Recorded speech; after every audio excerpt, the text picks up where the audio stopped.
Welcome to the Veniso Club here in Bulleen for it's the final night of qualifying here in Football Victoria for the national stages of the FFA Cup. Two sides have already punched their ticket to the round of 32 after Melbourne Knights defeated South Melbourne and Hume City advanced. Tonight, two NPL2 sides look to secure their place on the glittering stages of the national stages, those elusive places on Fox Sports, as the NPL2 Eastern Conference side, Bulleen, host the Saints of St Albans from the NPL2 West. Well, perhaps you'd even say it's slightly biblical. The Saints walking into the Lions' Den and attempting to come away with a win. For the Saints, they'll be looking to repeat the heroics of 2014, when in the first iteration of the FFA Cup they advanced all the way to the round of 16 before running into the brick wall that was A-League side Perth Glory, losing 4-1 at Knight Stadium. For Bulleen, they've been at this stage once before, back in 2016, but on that occasion they lost 1-0 at the hands of Green Gully, looking to make the round of 32 for the first time. My name is Joey Lynch, and I'm joined here tonight by Damir Kulash. Damir, welcome.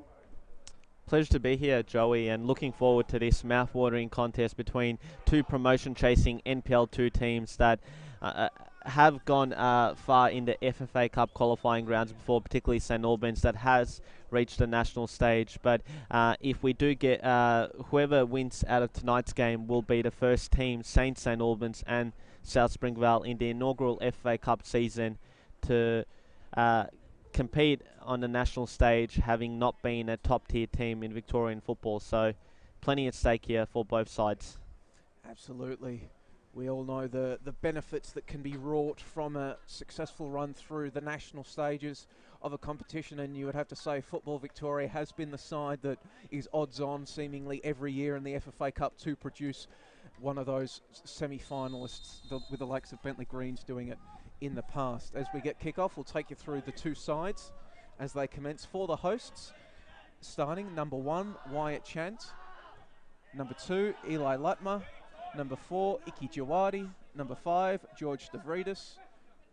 Number 6, Peter Swan. Number 8, Josh Knight. Number 9, Ben Everson. Number 10, Phil Petreski. Number 11, Daniel McLennan. Number 12, Adrian Delmonico. And number 20, Andrew Mullett. For the visitors, number 1, Robert Santilli.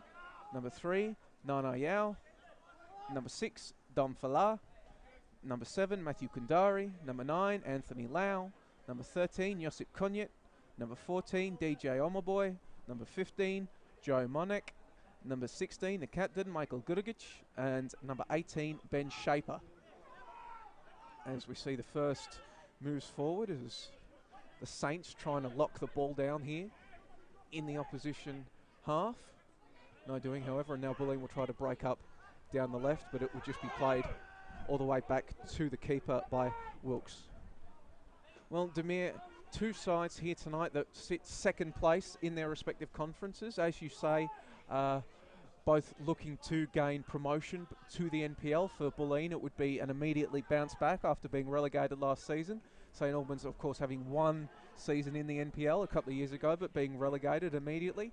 But for these two NPL2 sides, just how do you separate the two? I mean, is it home ground advantage? What do you think will be some of the biggest factors that will go into tonight's result? I think that in fixtures like tonight's game, you're looking at the big game players to really step up for both sides. I mean, if you're Bulleen, you'd be looking at someone like Josh Knight, who is an NPL2 promotion specialist. So we stick with play here. There's McLennan on the left, whoops the ball back into play, and it's in the back of the net early. An absolutely perfect start from Bulleen Lions. Ball played into the penalty area on the cutback by McLennan and just hammered into the back of the net. We've barely been able to catch our breaths. We're still running through the introductions. It's Everson. And it's Everson with the goal very early here, within minutes, to give Bulleen Lions the perfect start. Damir, absolutely not what St Albans would have been hoping for. Yeah, it was some great interplay there by the new signing, Iki Jawadi, and Daniel McLennan on the left-hand side, who was able to put in a low ball across the area, and Ben Everson timed his run to perfection and slotted home quite comfortably in the end there. That's the Freddie carries the Englishman, of course. I was talking about his teammate Josh Knight being an NPL 2 promotion specialist, having achieved multiple promotions over the last 4 seasons with Richmond, St Albans, Northcote, and Dandenong City. Ben Everson is his teammate from last season at Dandenong City. Might have been a bit hard done by not to have been kept on for Hajduk's maiden NPL campaign, but he's found a new home here in at the Veneto club, and he's been one of Bulleen's key players, and his expertise in front of goal has proved deadly there. As you mentioned, Ben Everson, the leading scorer for FC Bulleen Lions in regular season play, has struck 7 times, and now he's dealt an early hammer blow to Dinamo to put his side ahead after, well, barely a shot in anger. Well, it was the first shot in anger, actually, and now we'll see what St Albans can do to get back into this one as the ball is played to McLennan out there on the left. Can he repeat his actions? He's danced past his man, and now he's got another chance to put the ball in. Men arriving in the area, still going. Cheeky step overs, and then eventually the ball is put out for a corner. And we were talking off air, Damir, about how corners and set pieces could be one of the biggest factors in this game. Both sides have some big bodies, Bulleen in particular, with the likes of McLennan. We'll see whether St Albans can keep them out here early. Yeah, it's early days, but McLennan is giving Shaper to St Albans right back plenty of problems early on. Well, he swung in towards the back post. That was Lutmer trying to meet it, but Bulleen will be able to reset Petreski. Swings the ball back in, it's headed in! It's 2 to the Lions early! And it's the captain, Lutmer. He stayed in the penalty area after the corner, and it was picked out. Just an absolutely perfect ball into the area by Petreski. The 2018 NPL 2 Eastern Conference best and fairest with Box Hill made the move over to Bulleen for this season, and now he's put in an absolutely perfect ball for Lutmer to head into the back of the net. And Damir, before they know what's hit them, St Albans are now down 2-0. They most certainly are, and bad start for Dinamo, but a perfect start for Bulleen Lions to be 2 goals to the good so early on. It was a combination there of the 2 former Melbourne City youth prospects in Andrew Mullett and Petreski, and it was a delightful ball played into the area by Petreski, the latter of the 2, who, as you mentioned, won NPL 2 Player of the Season last year. And Lutmer, can go down forward, particularly at set pieces. His aerial presence can be a threat, and it proved to be the case right there with a fantastic header past Santilli in goals, who must be furious with his defence, because St Albans looked to have set up there, maybe step up and played that offside trap, but it wasn't to be. Lutmer evaded them, and the Tasmanian has his goal. So after barely 5 minutes here, it's the NPL 2 Eastern Conference side with the early advantage. Absolutely shell-shocked with the Dinamo players and the Dinamo dugout be. They've got to somehow reverse this early run in fortune on the road, down 2-0, and Bulleen on the ball once again. Well, it is early days, but the one thing that can count perhaps in St Albans' favour is their comeback abilities this season. As we saw Knight just win another corner for his side. Particularly in that last game that they played against Geelong, where I think they were 2-0 down and ended up winning 3-2 in extra time. Now, another set piece for the hosts. Can they produce another moment of magic? Can make it 3-0. Ball comes in. It was a free shot for Lutmer. Just completely lost containment. St Albans at 6s and 7s with their marking here. You're trying to put a brave face on it for them, Tamir, by saying they can come back. But if they keep playing like this, well, they could find themselves 3 or possibly 4 down in the opening 15 minutes. So desperately need to wake themselves up. Yeah, it's going to be quite lopsided if they don't improve. And you just stole the words right out of my mouth in terms of St Albans being at 6s and 7s at the back. I mean, they just aren't dealing with Bulleen's aerial threat and the attacking presence that they do have up front with the likes of Everson, McLennan and Knight, who are very tricky customers. You've got an Englishman, a Scotsman and a Welshman in the Bulleen front third, and they can create havoc if you aren't too careful. An Englishman, a Scotsman and a Welshman walk into a football field, and they're up 2-0 after 10 minutes. There we go. As Bulleen, another chance to come forward. Played down, and now the ball will be worked out to McLennan on the left. Once again, dancing around men. McLennan, as off to the bar, it was almost 3 for Bulleen. The danger not cleared, however, as Knight operating on the right. Still has the ball. Played back in the middle, there's nobody there. And St Albans survive, barely.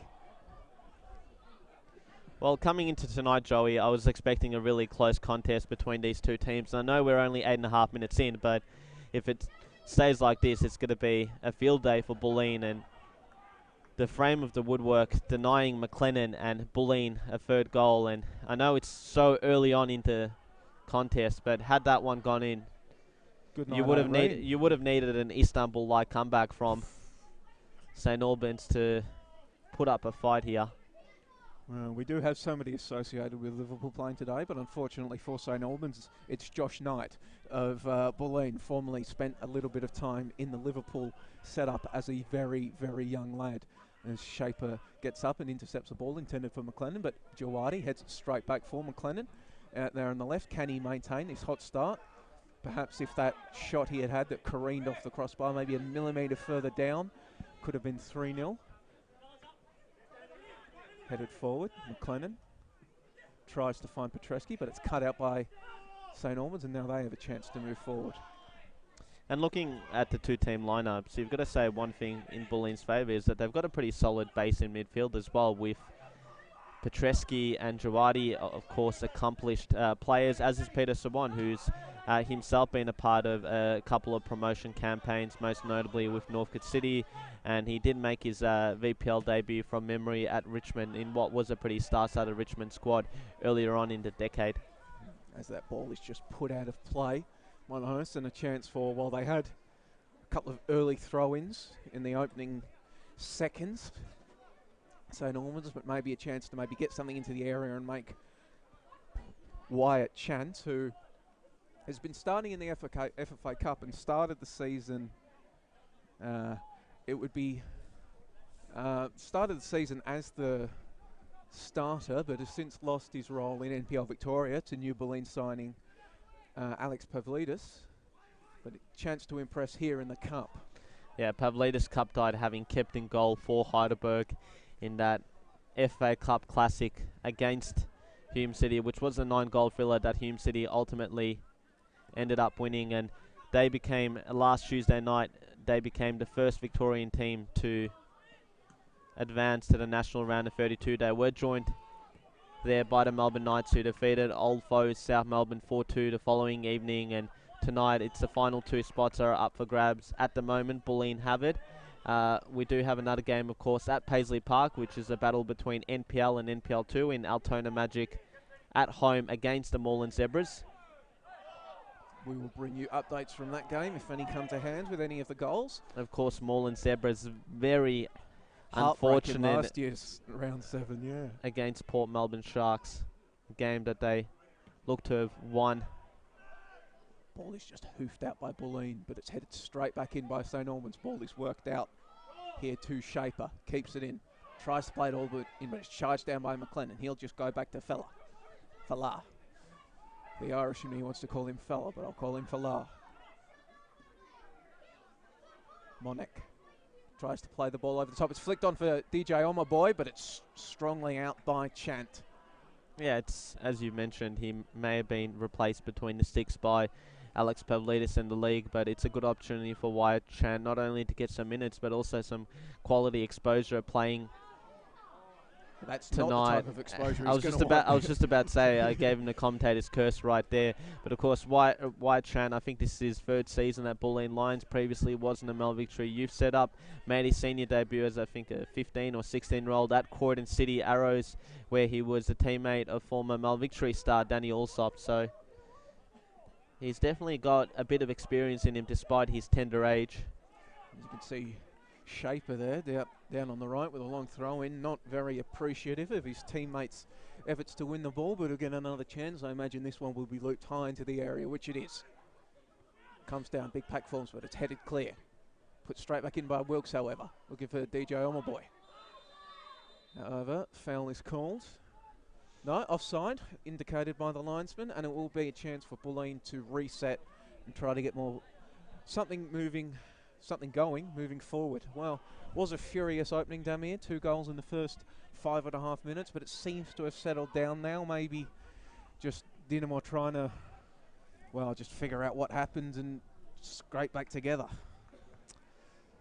Yeah, it's a chaotic start for the visitors, who would have expected to have commenced this game in a much better state than they're in at the moment, but Bulleen have been rampant. They've come out of the blocks really well, and you look at that front line with McLennan and Everson, as well as Knight. Plenty of firepower, and McLennan has been the chief destroyer, really. Set up that first goal. Unlucky not to get a third. Djodogic goes to work, trying to lay down the defence on Sawan. Eventually it's cleared away. However, Stavridis shaky initially, and the ball will be played back to Chant under pressure from Lau, but it's just put out long. Forward, Vitreski can't control it. And St Albans player has gone down. It's Monek, but he's won the free kick. I think a big blow for St Albans tonight is the absence of Stefan Badicevic, who regularly plays in the centre of the park for them. He's been one of their best performance over the last 18 months, and I think he's out through injury. So only played 4 times this season in the league. Headed clear by Bulleen. Immediately cut out by Monek. And now it'll be Kandari who'll play the ball forward, looking for Lau out there on the right. He's got men arriving in the middle. He's runs the ball across the field, plays it back, and now there's space out here on the right for the ball to get put into the area. Headed clear. Men still waiting, and it will be eventually a collection for Chant. As we've gone 15 minutes here, for those of you just joining the stream, absolutely, bang, crash, wallop start for Bulleen, taking the lead after just seconds when Everson put in a cutback from McLennan. And then moments later, minutes after that, ball into the area by Petreski, finding the head of Lutmer to make it 2-0. The 100-game-plus veteran for Bulleen staying up after a corner and just putting an unmarked header into the back of the net past Santilli.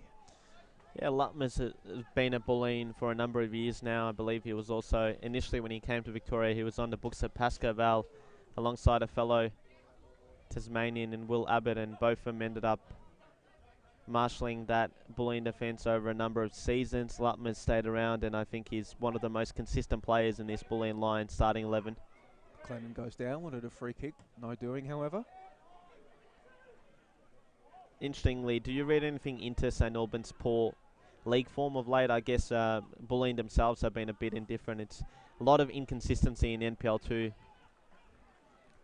Well, it's always an interesting case because, I mean, both sides, at this level, no sides would give the excuse that they've got one eye on the cup, and both sides have won 3 out of their last 5. It's just that for St Albans, those 2 defeats have come in the past 2 weeks, suffering a 2-1 loss at the hands of Whittlesea Rangers at home, and then a 1-0 loss against Northcote City. Although, really, you'd have to say that both sides in different league form coming in, given that Bulleen Lions suffering a 1-0 loss at the hands of local derby rivals Manningham United on Saturday, in a game that you probably would have said on paper should be a game that they should never be losing, but they did so, and Well, I think there's a bit of local pride at stake. The Throw the form out the window, don't we?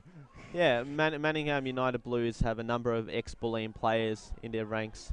To see Ball comes Monek. forward here. Monek will take the ball out into the left. He's got men arriving in the area looking for Lau. However, it's quite easily cut out. The clearance is poor. It's headed back in, but that header in turn is poor, and it will be a goal kick to Chant.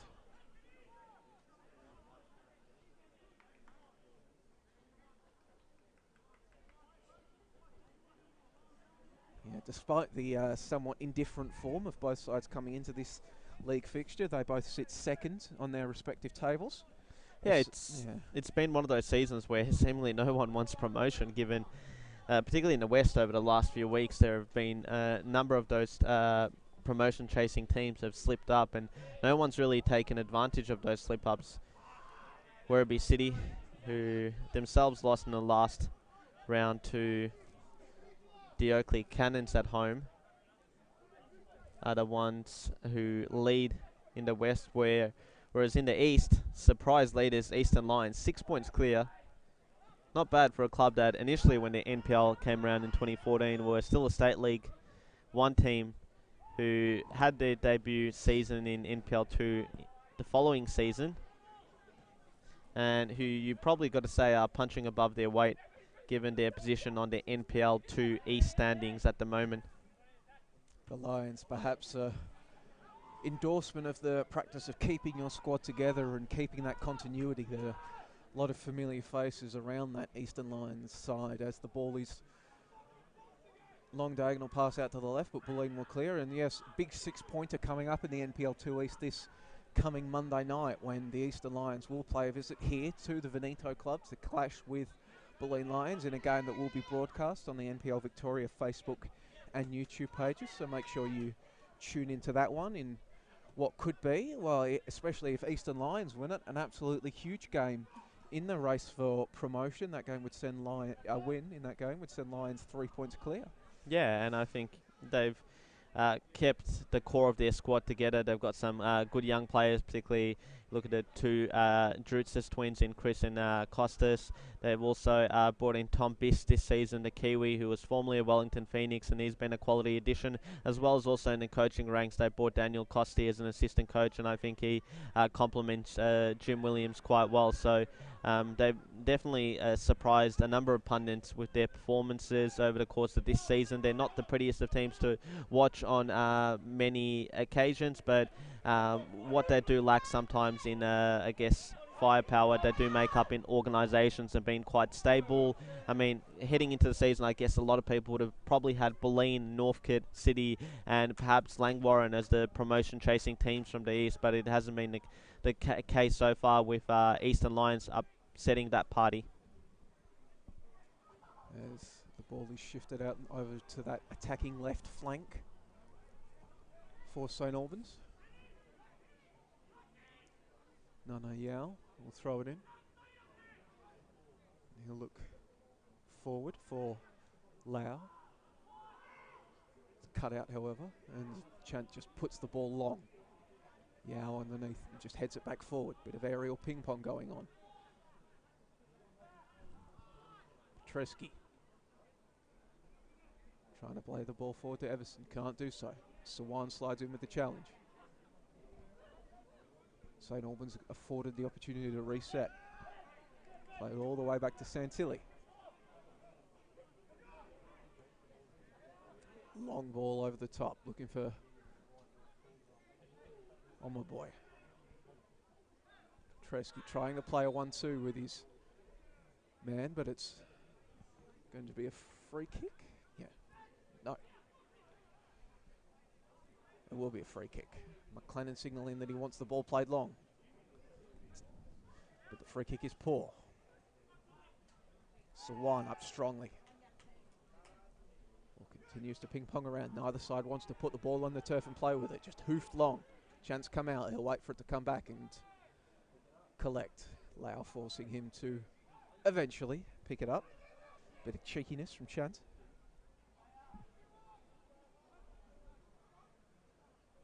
Now Bulleen will have a chance on this artificial turf here at the Veneto Club Ball moves around significantly quicker than you'll see at a lot of other NPL grounds. However, that ball will go out for a throw-in on St Albans' left flank.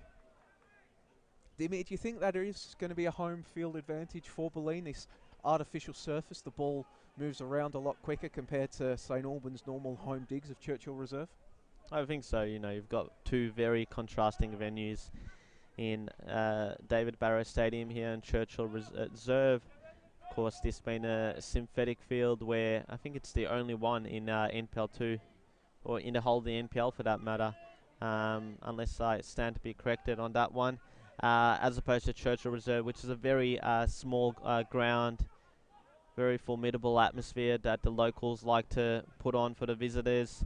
Can be a tough place to visit. I guess the paradox of Bulleen is that they've probably been better league-wise this campaign away from home than they have at home, with a number of teams coming in here and defeating Bulleen. I believe you were at that game where they got spanked 6-1 by Melbourne Victory Youth, as well as a recent loss to the North Geelong Warriors, who that ball is played through, and then Knight's got a chance to move down the right, puts a ball in looking for Everson, but it's cut out and will be another corner.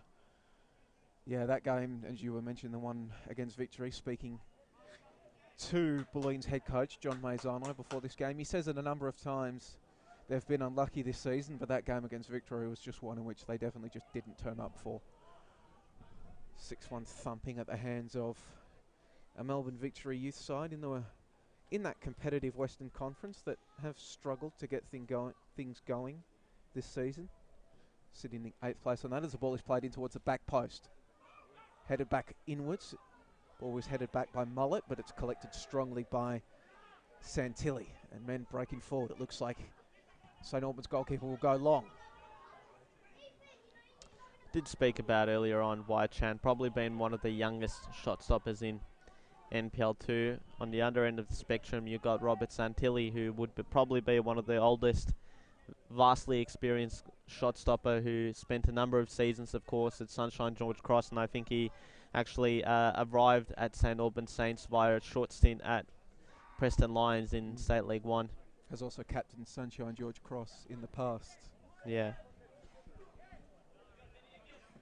2018 NPL 2 West Goalkeeper of the Year as well was Santilli. So good man to have him before the sticks as Oma Boy comes forward with it. Cries of handball waved away. The big man still going forward. Works the ball down the left flank. Sawan gives him a bit of a shove.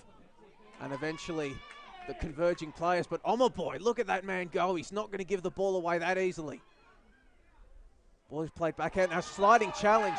Advantage was initially looking to be played. Eventually the foul is called. Don't think we're going to get a booking on that one. It was pretty dangerous sliding challenge and all. I think while he did get the ball, he did also collect the man, and I think the studs also may have been raised a bit. So it's a correct call to signal for the free kick, whether it's a yellow card or not. You be the judge of that. I think Adam Babka is probably one of the best referees in the state, and definitely one who's, I think, a star on the rise given his age and also how well he's officiated over the last few seasons. As he marshals the wall now, making sure they get into place, as it'll be Gergic, the captain, who scored 5 goals in the NPL regular season, standing over the ball. What will he do here? Gergic. Gergic had the shot that came in, but in the end, Chant watched it all the way into his gloves. I think it just was lacking the power that was necessary to really trouble Chant there, who in the end collected the ball quite comfortably. Direction was pretty good, but Gergic, you'd assume, would be one of the St Albans players who you'd look to pick the side up from this position. 2-0 down. It's his 4th season back at the club, having had a couple of seasons down in North Geelong Warriors, whereas part of their 2014 NPL 2 promotion success. That was McLennan getting down the left before, trying to combine with Jawadi, but no doing. However, he'll bustle through and try to get another chance. But now it's Sawan breaking forward. Strong challenge, however, from his opposite number in Falah.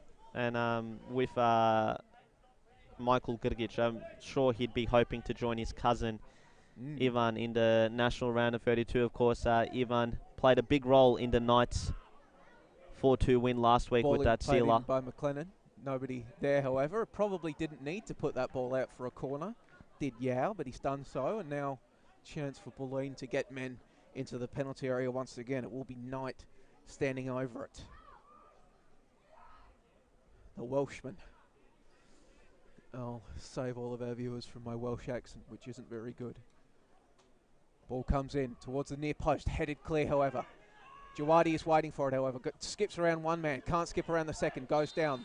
And he's won a free kick. A delayed reaction there from the referee, indicating that the studs were up. Jawadi has remained down. St Albans players don't like it. Fouled him here? Yeah, I think it was there. Yeah, so now a chance for Bulleen to have a set piece of their own in a dangerous area. Petreski, you'd think maybe would fancy his chances. Maybe McLennan. No doubt we'll see 5 men on the wall as the trainer comes out to look after Iki Jawadi. It's interesting, Jawadi has joined Bulleen in the last couple of weeks from Dandenong City, and they've certainly made Dandenong City a hunting ground in terms of recruitment Bulleen Lions, because in the starting 11 they've got 3 players that did feature for Dandenong City last season, of course, with Everson the Knight, who we already mentioned, as well as Peter Sawan. So he'll be looking to join the former NPL2 promotion winners and provide an adequate push into NPL, particularly with his experience at Gitrawadi. I mean, it wasn't too long ago that he was probably one of the best midfielders in NPL. Number of successful seasons for South Melbourne. We'll pause briefly as Bulleen will look to stand over. We've got Petreski and McLennan standing over the wall. Knight was there as well, although he'll wander away. So it will either be number 11, McLennan, or number 10, Philip Petreski. No, it will be Petreski on that left boot. We'll see what the man he can do. Petreski, shot comes in, just tipped away by Santilli. That was heading for the top left corner so easily. Could have been 3-0 in the 30th minute. Fantastic save from the NPL2 2018 goalkeeper of the year. However, the danger not passed yet, as it will be a corner for the hosts. Comes in towards the near post. Just booted away. However, it's Petreski underneath it. His touch, however, is poor. And Jawadi coming back after receiving treatment. Just puts it in, and strong collection by Santilli. Well, it was a case of the reigning NPL2 goalkeeper of the year denying the reigning NPL2 player of the year there with Santilli. A fantastic tip away to prevent Petreski making a 3. And of course, Petreski, I did mention he is a former Melbourne City youth stalwart over a number of seasons, but he also has been capped by Macedonia at a youth level, so he's got plenty of experience despite what being 23, 24. He's also spent some time with Heidelberg in the past as well, who, as we mentioned earlier, Heidelberg, one of the sides that Hume scalped on their way to the national stages, as this ball will remain in. Kundari, keep it in. Plays the ball up the field. Lau comes under significant pressure, goes down under a challenge by Petreski, but looks like advantage will be played. Ball is played up towards Omaboy, who looks to have switched over, started on the left, is now on the right. Falah. Strong challenge from Sawan, who's been good early. A number of Bulleen players have been good early. Sawan is one of them. McLennan as well has started strongly. Delmonico sticks a boot in and gets the touch on it. Yeah, Sawan's a tireless worker in the centre of midfield. He really gives you a lot of running over the course of 90 minutes, puts a lot of pressure on the opposition, and his pass distribution is one of the best in the NPL2. So I think he'll be plenty to handle in the Bulleen midfield. And I think that the team that does sort of win that midfield battle is the one who's going to come away with the win tonight. And so far, Bulleen, as you can see with the scoreline, have been on top. As Knight cuts inside, chance for Knight. Tees up, perfectly. Thought he would go for power, but in the end, Knight, cutting onto his right foot, opts to go for placement, and it was a good save by Santilli to pick that ball out, because it would have come from behind. He wouldn't have been able to see it for Conyett, so he had to react very late to pick it out. Excellent goalkeeping from Santilli. I mean, he's down 2-0, but if not for some of his heroics, it could be 4 or 5 as the rain begins to fall here at David Barrow Stadium. So perhaps that ball movement becoming even quicker with the slick surface as the corner comes in. Santilli has spilled it. Not punished, however. Another instance of the commentator's curse. As now Big Bad on my boy bustling forward. However, his touch lets him down. I really need to find a nickname other than Big Bad for any slightly larger player. I use it too much, but nonetheless, if a player fits it, it's DJ on my boy as ball is played forward. Still, it's a strong challenge there by Bulleen, and they'll try to work the ball free. It's really ping-ponging around there on that attacking left flank. Eventually, it's Falah that gives away a free kick.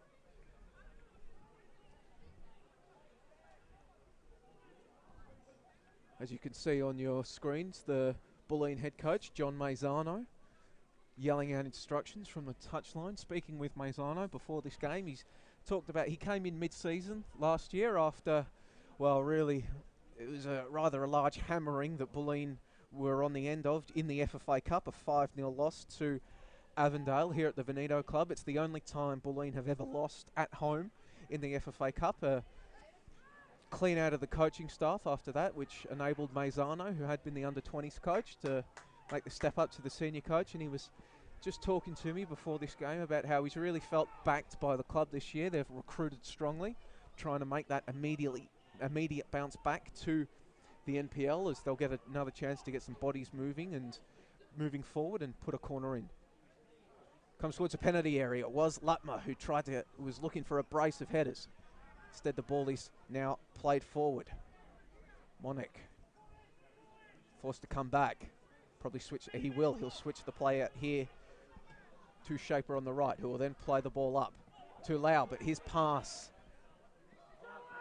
intended for Shaper, is behind him. No, not Shaper. What am I talking about? That was Monek who was looking for. My apologies to all the viewers. Yeah, don't like to be too critical, but I think St. Albans have had just a fair bit of passengers in their front third who haven't probably given them the desired effect or impact up front. Definitely will need some inspiration soon, you would have to say now. If they were to maybe cop another goal before half-time, Demir, and go into the rooms 3-0 would be, I mean, it's already somewhat difficult to see them coming back and getting a win in this one, but if it was 3-0 at half-time against the Bulleen side that are clearly up for this one, perhaps a bridge too far, as contest down there in the left-hand corner for Bulleen is eventually cleared away by Omaboy. See the shots on target count on your screen. Bulleen 4 shots on target. St. Albans with the 1, that free kick from Gurgic that was easily collected by Chant.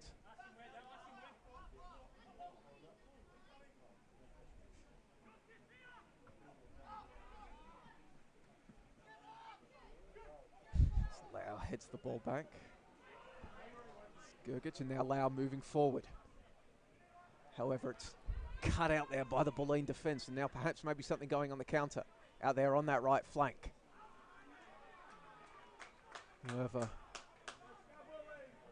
Knight cannot keep it in. And that's a very late challenge. You could probably, well, I'm not sure if you could hear it, but the scream went out on the challenge, on the heavy challenge.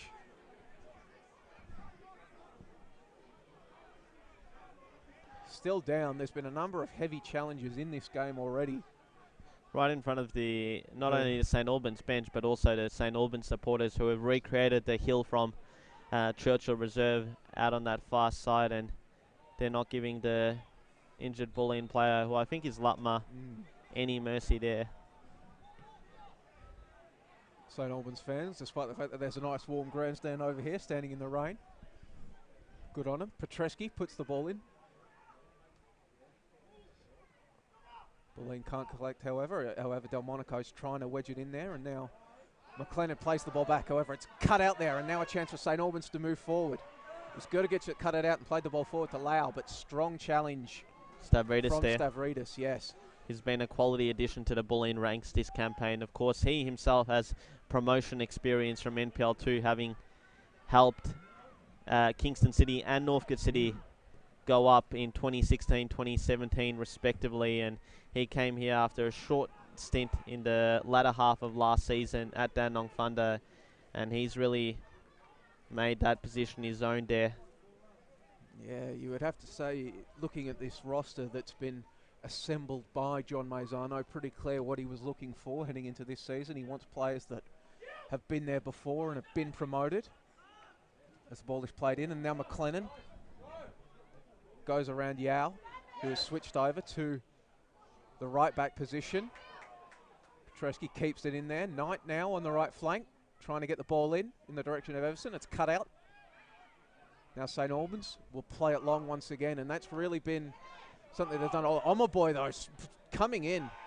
But Delmonico rides the challenge. He did seem to be shepherded away, and that is shirt pulling from Yao, which will be picked up by the referee. A bit of how's your mother, how's your father between Yao and McLennan afterwards.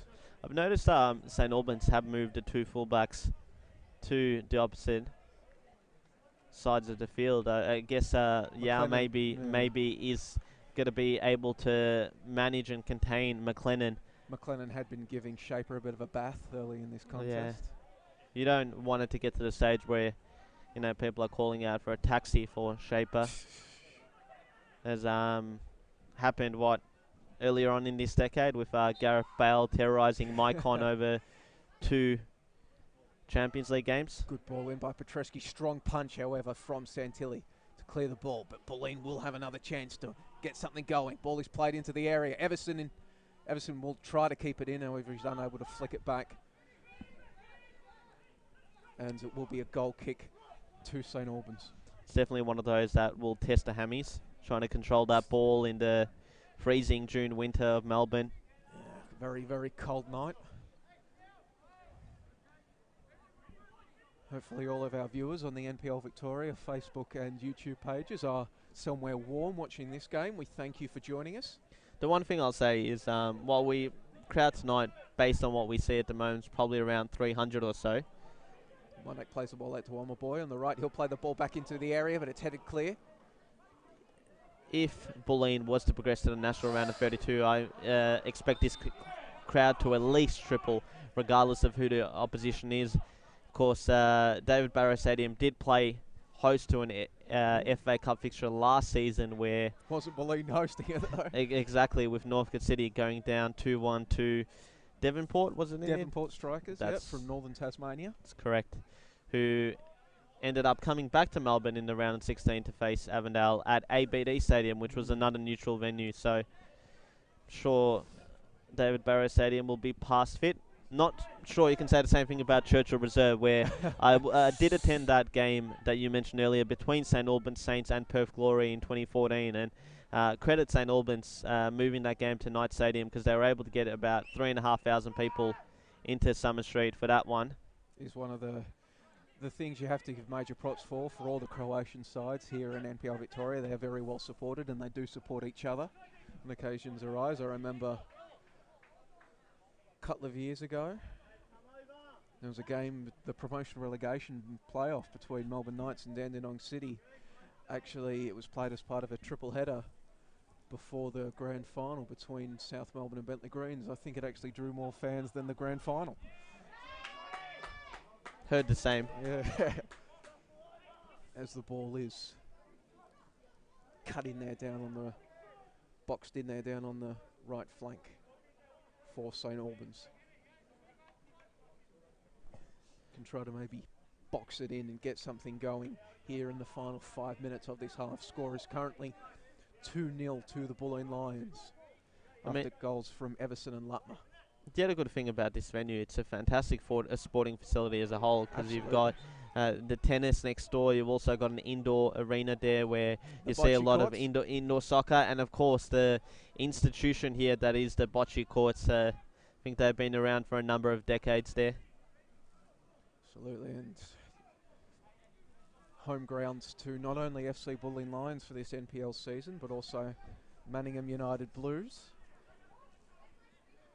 And now Melbourne City's youth side for the rest of the season will be playing their home games at this ground as the ball is played into the area. Strong punch out by Chant. Bulleen just flicked it out. All of their men in the defensive third for Bulleen. There's nobody long for them to play the ball forward. Yes, Melbourne City playing their first home game of the season here against Langwarrin on Saturday. We did mention the indoor soccer facility that they've got here at the Veneta Soccer Club. I've actually been joined right now by an indoor soccer specialist at that arena, and Josh Parrish, who, of course, is a Football Victoria commentator and also from finest. Yes, FNR fame with hosting a number of shows, including the Knights Train, the Avengers show as well. So the Lions Den, Preston. Correct. Who were eliminated earlier in this FFA Cup campaign by Avondale after defeating Dandenong City in a game where they really didn't look like the State League side in that one. I believe the term, being in the rooms after that one, I believe the term is absolute scenes. As it'll be a throw in here too. And a yellow card to McLennan. Throwing his weight around this. The ball will be thrown in by Yao. Why is that, Joey, that Melbourne City have moved their home games to the Veneto Club for the remainder of the season? I think it's about just the facilities that are available. I don't think, as the ball is, we'll briefly pause, as the ball is played in, but immediately deflected away.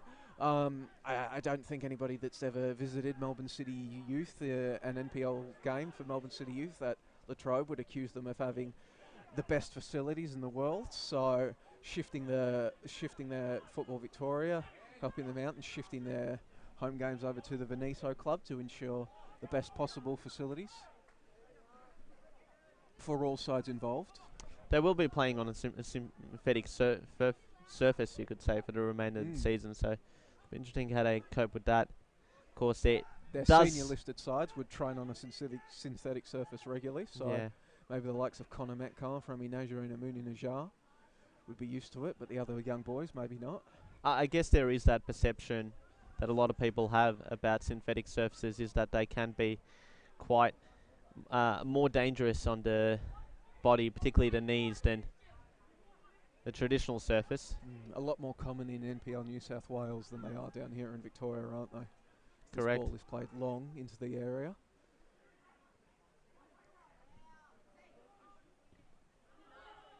Ball is just put out long by Bulleen, who have really been, well, you wouldn't, as that is going to be a booking, and that is very, very, very naughty right there. I'm not exactly sure how you're expecting to get away with basically a clothesline there from Josip Konjet. Somebody called JBL, because that was a fine clothesline. Yeah, flashbacks of another Josip in Joe Simonic of the 2006 World Cup, where he pretty much rugby tackled Mark Viduka in the box and didn't get penalised somehow by the English referee Graham Poland that evening. Wasn't that the game he got 3 yellow cards in? It was. Blame Joe's Aussie accent. Yeah, not Pole's finest moment in that one. Ball is just played long now, and really, as we approach, well, we're now here in injury time of the first half. Bulleen have been unable to add to their 2 very early goals, and perhaps maybe even in the last 5 minutes, you would have to say St Albans getting some attacks going. They haven't really made Chant sweat on anything, but maybe a positive to take into the second half to me? Potentially, but at the end of the day, if you don't create chances, you can't score, and that's what Kruni Rajov and the St Albans coaching staff will be looking to work on in the second half, really, because it's been a very poor first half from St Albans, as they'll be presented with a set-piece opportunity there after a foul from Everson. On Ben Everson on Josip Konjet. Chance we've already seen Gurgic have one ping from a similar area in this one. Shot on target that... Maybe Everson was getting one back on Konjet for that clothesline a few minutes ago. Receipt. No, probably not quite as physical as beforehand, but it's Gurgic who's standing over the ball once again, and we'll see what the St Albans captain will want. A bit more on the flank than his previous one, so a chance to maybe put that ball into the area, maybe for my boy or Lau. Shot comes in. It was dipping, and it's done well by Chant to just get down low and tip the ball away. And it will be a throw-in for St Albans, very deep on that touchline.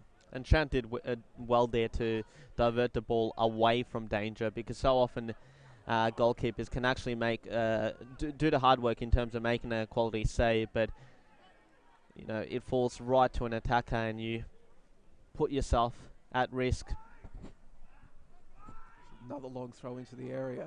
Just bodies all around it, just people throwing themselves at it, and eventually the ball is cleared away, and that will be half-time, the referee has signalled. So if you are just joining us, or maybe joined that the stream late, Bulleen taking a 2-0 lead into the dressing rooms at half-time after two very, very, very early goals. The first one coming when Daniel McLennan put a cutback into the area from the left that was tucked away by Ben Everson.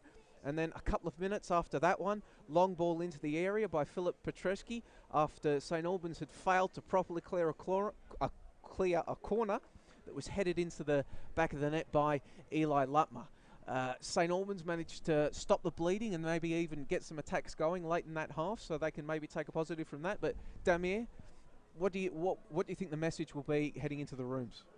Well, it's a rapid-fire start from Bulleen, and I guess if you're John Maisano, you're looking for the team to keep it tight at the back, not allow St Albans to have many goal-scoring opportunities in the second half, and really to continue to be a threat going forward with the likes of McLennan, Everson at night, giving him plenty of problems in that first half. And I guess if you're also the midfield, you're going to keep it, keep hold of possession, pressurise St Albans when they've got the ball, and force those turnovers, which I think they did quite well in the first half. If you're Kruni Rajov, you really need better from your team. They have put themselves in a number of difficult situations over the course of this season and come away with it by mounting memorable comebacks, and they'll need another one in the second half, because they've been really the second best team in that first half, and you'll need a whole lot more from St Albans if we're going to see any sort of fight in this second half. Well, at halftime here at David Barrow Stadium at the Veneto Club, the score is St Albans Saints 0, FC Bulleen Lions 2.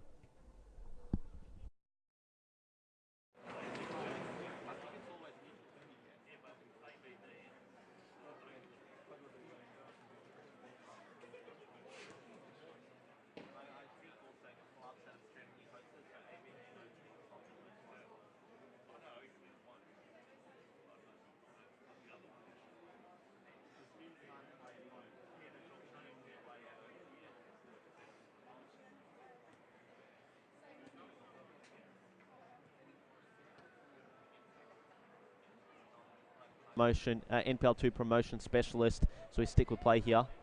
There's McLennan on the left, whoops the ball back into play, and it's in the back of the net early, and absolutely perfect. Another chance to put the ball in. Men arriving in the area, still going. Cheeky step-overs, and then eventually the ball is put out for a corner. And we were talking off air, Damir, about how Bulleen will be able to reset Petreski. Swings the ball back in, it's headed in! It's 2 to the Lions early! And it's the cap. Played down, and now the ball will be worked out to McLennan on the left. Once again, dancing around men. McLennan, as off to the bar, it was almost 3 for Bulleen. The danger not cleared, however. In the 8th place on that as the ball is played in towards the back post. Headed back inwards. Ball was headed back by Mullet, but it's collected strongly by Santilli. And men break and go. He's not going to give the ball away that easily. Ball is played back out. Now sliding challenge. Advantage was initially looking to be played. Eventually standing over the ball. What will he do here? Gurgic had the shot that came in, but in the end, Chantney post headed clear, however. Jawadi is waiting for it, however. Skips around one man, can't skip around the second, goes down. And he's won a free kick. A delayed reaction there from the referee. Into number 10, Philip Petreski. No, it will be Petreski on that left boot. We'll see what the man he can do. Petreski, shot comes in, just tipped away by Santilli. With the win tonight, and so far Bulleen, as you can see with the scoreline, have been on top. As Knight cuts inside, chance for Knight, tees up perfectly Thought he would go for power, but in the end, Knights cannot keep it in. And that's a very late challenge. You could probably, well, I'm not sure if you could hear it, but this ball is just put out long by Bulleen, who have really been, well, you wouldn't, as that is going to be a booking, and that is very, very, very north in his previous one, so a chance to maybe put that ball into the area, maybe for my boy or Lau. Shot comes in. It was dipping, and it's done well by Chant to just promotion, NPL2 promotion specialist, so we stick with play here. There's McLennan on the left, whoops the ball back into play, and it's in the back of the net early, and absolutely perfect. And another chance to put the ball in. Men arriving in the area, still going. Cheeky step Ives, and then eventually the ball is put out for a corner. And we were talking off air, Damir, about how Bulleen will be able to reset Petreski. Swings the ball back in, it's headed in! It's 2 to the Lions early! And it's the cap. Played down, and now the ball will be worked out to McLennan on the left. Once again, dancing around men. McLennan, as off to the bar, it was almost 3 for Bulleen. The danger not cleared, however. In the 8th place on that as the ball is played in towards the back post. Headed back inwards. Ball was headed back by Mullet, but it's collected strongly by Santilli. And men break and go. He's not going to give the ball away that easily. Ball is played back out. Now sliding challenge. Advantage was initially looking to be played. Eventually standing over the ball. What will he do here? Gurgic had the shot that came in, but in the end, Chanty post headed clear, however. Jawadi is waiting for it, however. Skips around one man. Can't skip around the second. Goes down. And he's won a free kick. A delayed reaction there from the referee.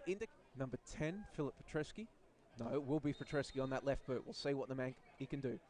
Petreski, shot comes in, just tipped away by Santilli. With the win tonight, and so far Bulleen, as you can see with the scoreline, have been on top. As Knight cuts inside, chance for Knight. Tees up, well, perfectly. Thought he would go for power, but in the end, Knights cannot keep it in.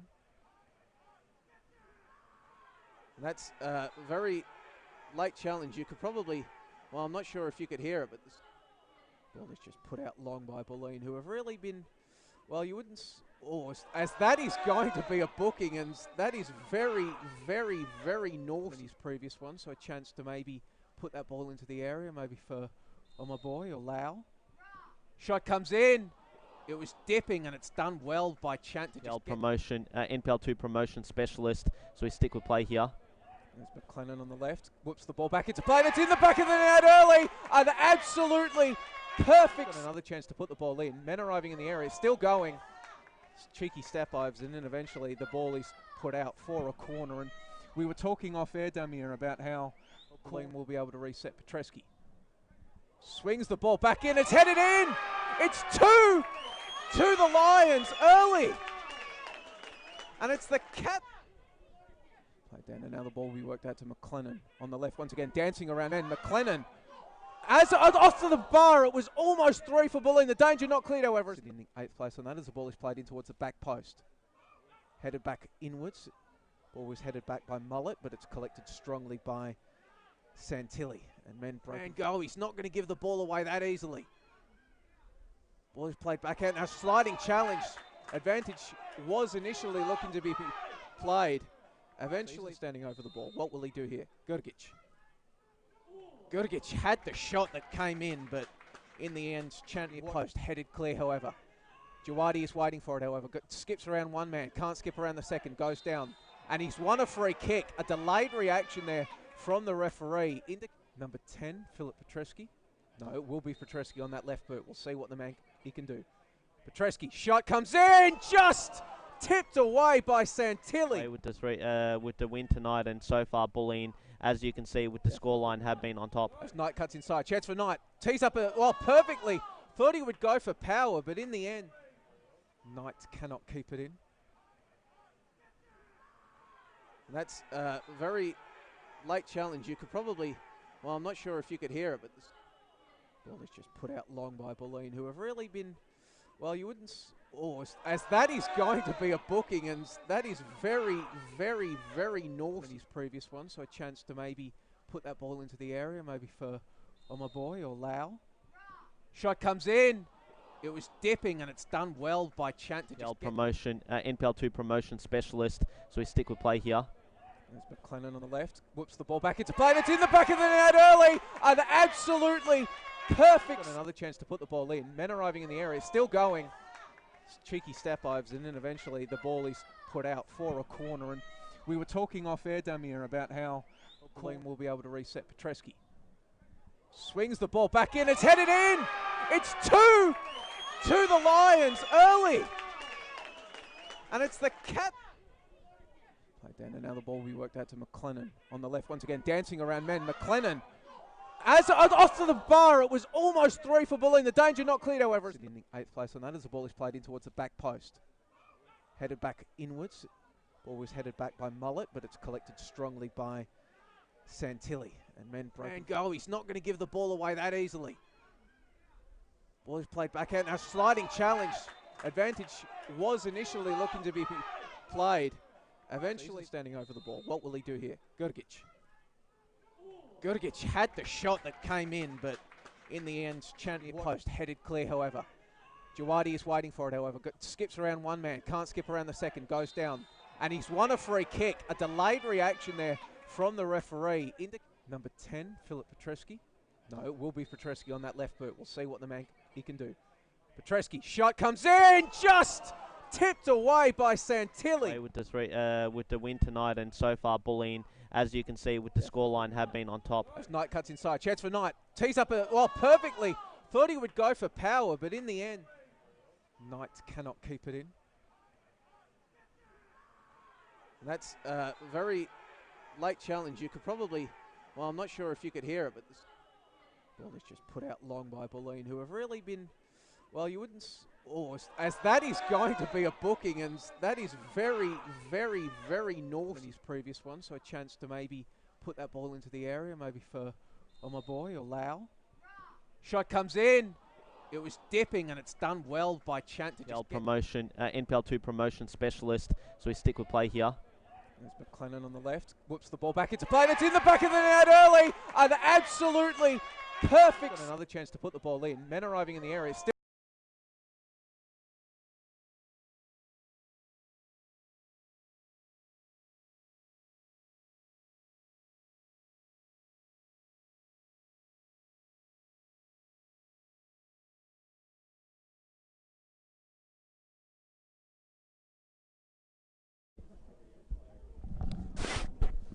Welcome back here to the Veneto Club, David Barrow Stadium, as my co-commentator Damir puts his headset back on for FFA Cup action. It's the final round of qualifying in Victoria before the national stages get underway. And here at the Veneto Club, it's the home side, FC Bulleen Lions, entering the second 45 with a 2-0 lead after Ben Everson opened the scoring in just the 3rd minute of play, and then 120 seconds later, Eli Lutmer adding a second after a cross in from Phil Petreski. And we've got a half-time substitution, Joey, with Nicholas Vulgaris coming on for Iki Jawadi. So a change in the middle of the park for Bulleen Lions.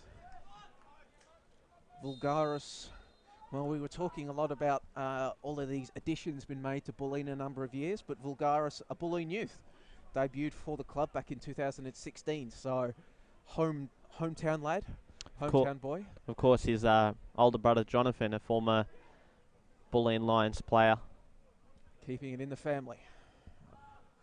Wonder if he went to Marsden College, which is just over the road here from Bulleen as well. I would assume a lot of the players in the Bulleen junior ranks are Marsden alumni, or currently attend Marsden. Some of those junior lads. Of course, Marsden College, also the home of a certain Socceroo, Marco Bresciano. This area's claim to fame. Of course, started his career at the Bulleen Lions. I think they might have been called something else at the time. Played in black and white at that point, didn't they? No. Potentially. I think a number of mergers with a number of other clubs in Melbourne of Italian origin think there's about 8 or 9 clubs that claim the Juventus heritage here in Victoria, isn't there? Well, they used to be, the Bulleen Royals at one stage, and there was also the Essendon Royals, who are, a State 1 club nowadays. Sliding challenge comes in on the wet surface. It's from Sawan. I can't remember what else they had. Oh, my boy just flicked onwards there, and now we'll get the return ball, trying to get something going up the right flank. Keeps going, does the big man. Puts the ball into the area, but it's headed clear by Bulleen. That was dangerous for St Albans. A much better start than in the first half when they were down after only 2 minutes, as we said. And now they've got a throw in here on this right flank. Will be put in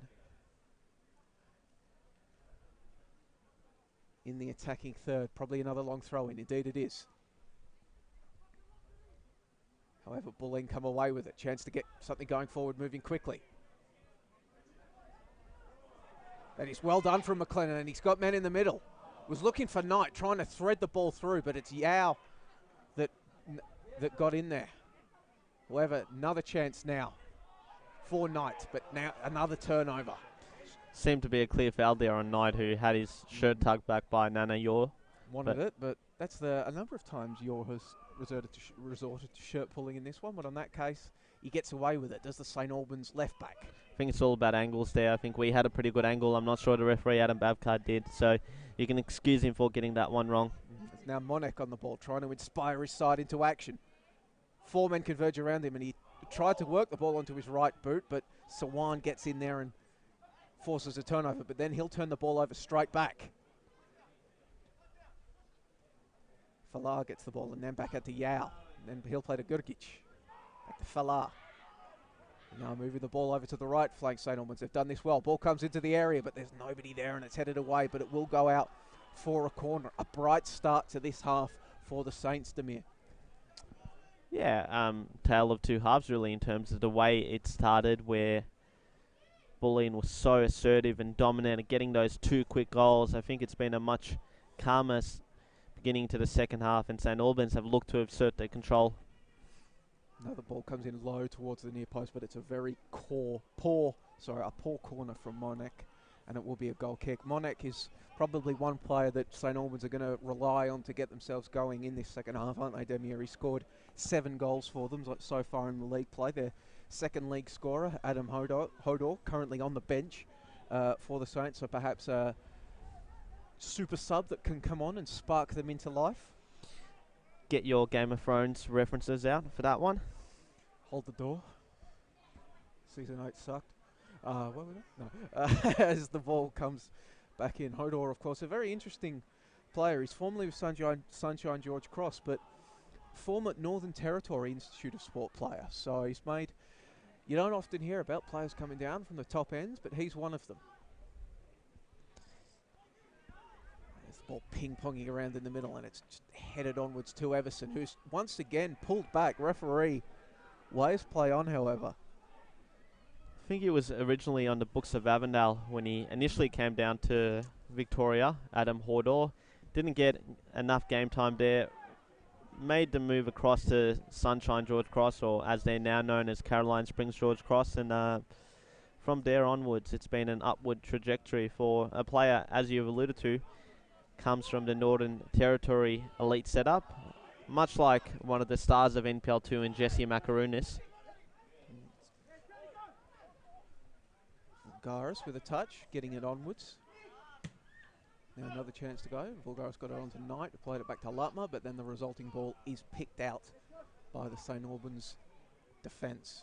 And that's one of the great things about the FFA Cup, as we've seen over a number of years, that despite, the inferior nature of... DJ Omaboy just bustling forward once again, but his pass directed towards Monek is poor and it's cut out. Sorry for cutting you off there, Devere. No problems there, Joey. It was necessary at the time. One of the great things, it involves clubs from all around Australia, and it's always good to see a team from Darwin represented. Of course, last season you had the team from up there running the Western Sydney Wanderers really close. Hellenic Athletic, wasn't it? Yeah, Indeed, who had a 49-year-old striker. There have been a number of cup sets over the years. I'm sure had they managed to pull that one off, it would have been the cream of the crop. Yeah, McLennan now on the left puts a ball in the direction of Everson, but it's well covered by Santilli.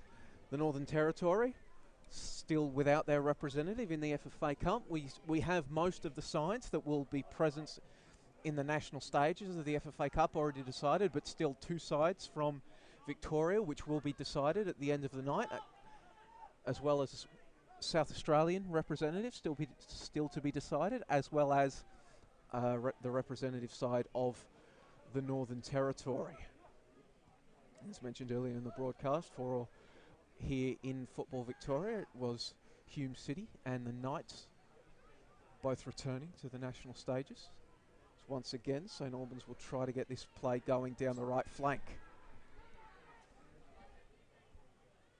So they'll just converge on it, and they'll do very well to get the ball in towards the corner, but throw in to the Lions.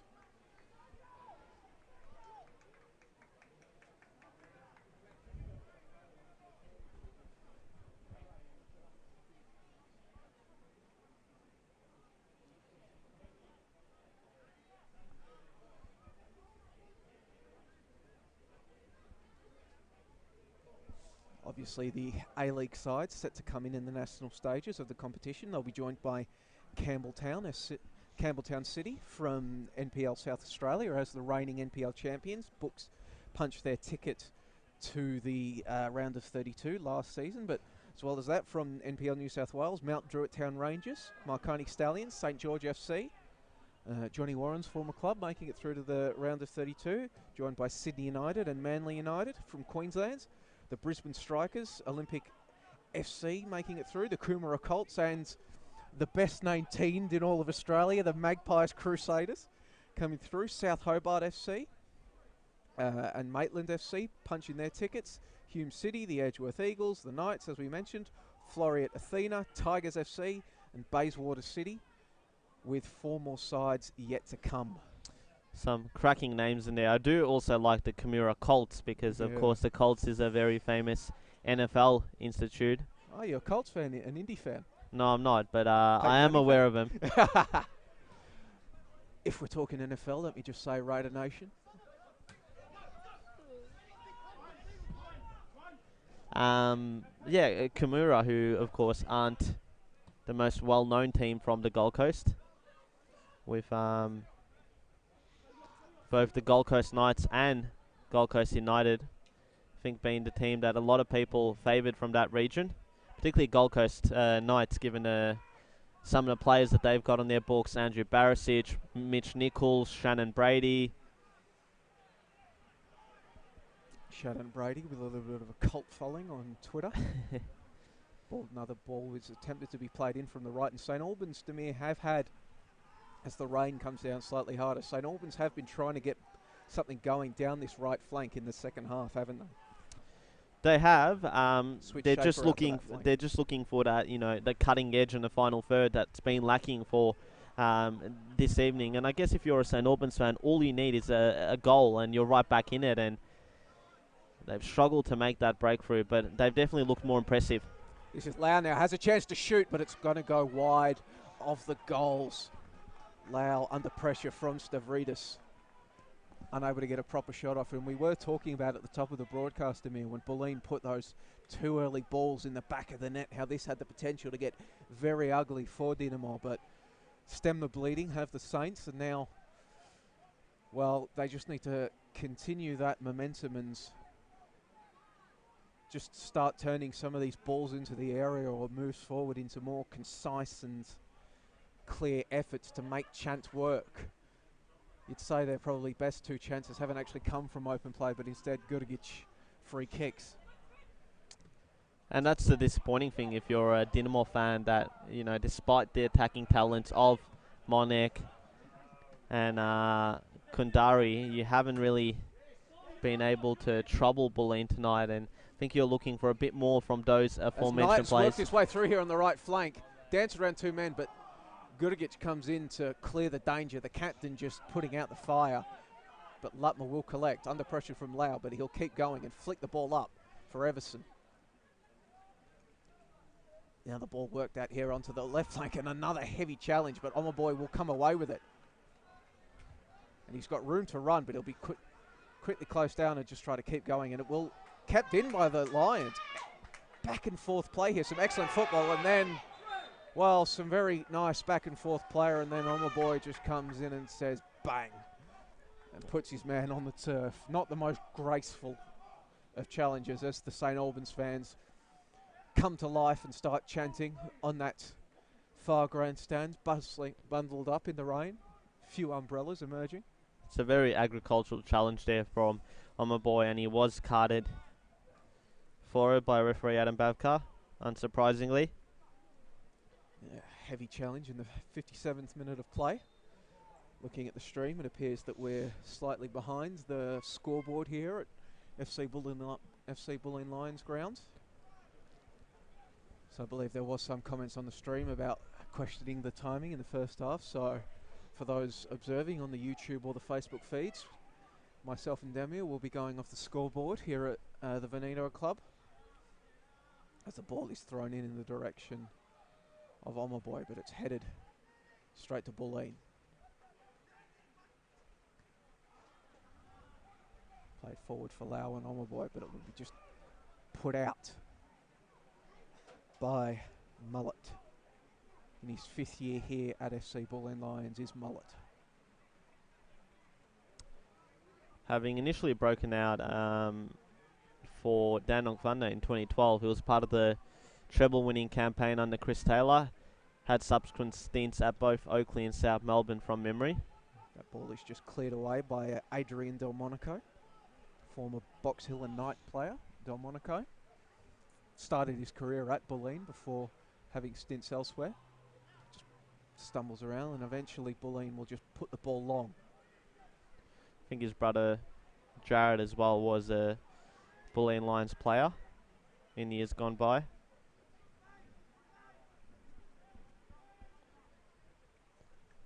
Rain continues to fall here at the Veneto Club.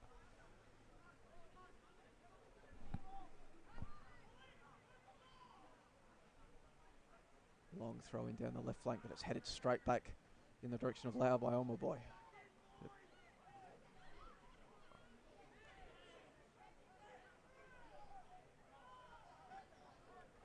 Chance for Bulleen to get going up the left flank. And, well, after early in the first half, Demir, where Bulleen were really getting a lot of joy moving up and down the flanks and then getting cutbacks, and they really looked like they were capable of opening up this St Albans defence. Really haven't seen a lot of that here in the first 15 minutes of the second half, have we? No, we haven't, and I think if you're Bulleen, well satisfied that you're not, you're limiting St Albans' attacking opportunities, I think you also need to be wary about the fact that St Albans have come from behind on a number of occasions this season. Be well advised to put a third really and to make it ever more so difficult for him to mount an unlikely comeback. St Albans coming into this game having won in extra time twice in their past 2 FFA Cup meetings. They started their campaign in this year's edition of the Cup with a 1-0 win over Port Melbourne in round 4, and then what was eventually a 4-3 win over the Eastern Lions. That score was 2-2 at the end of 90 in that one in round 5, and then in round 6 a 3-2 win over Geelong SC after the scores were locked at 2-2 in that one.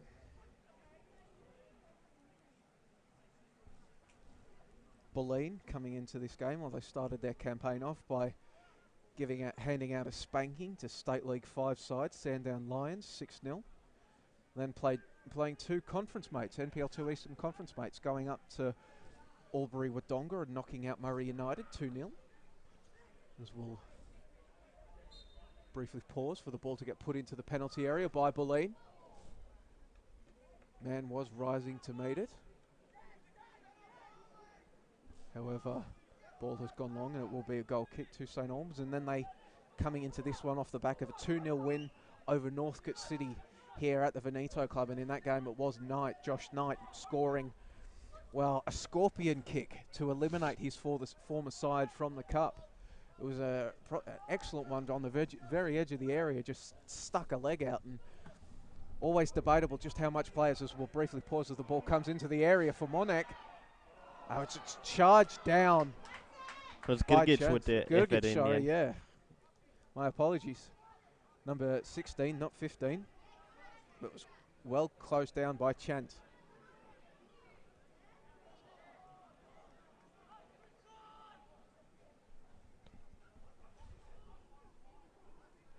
Ball just came in and Sawan unable to get in front of Gurgic, but Chant aware of the danger and off his line quickly.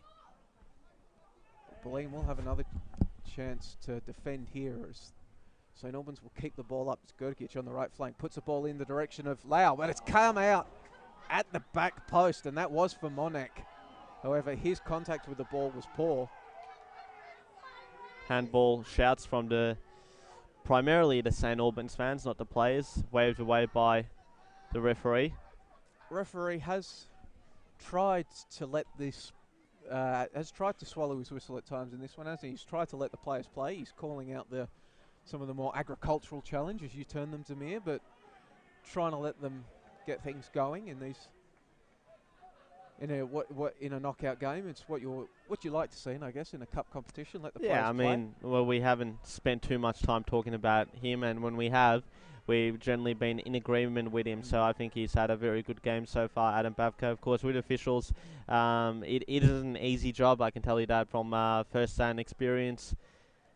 But definitely Adam Babka, one of the best in the business. And, referees do get calls wrong from time to time, just like players get, make mistakes in games as well. So that will be a free kick given away by Everson, yeah. They're an easy scapegoat, aren't they? Yeah, well, in this game you'd say it's not been...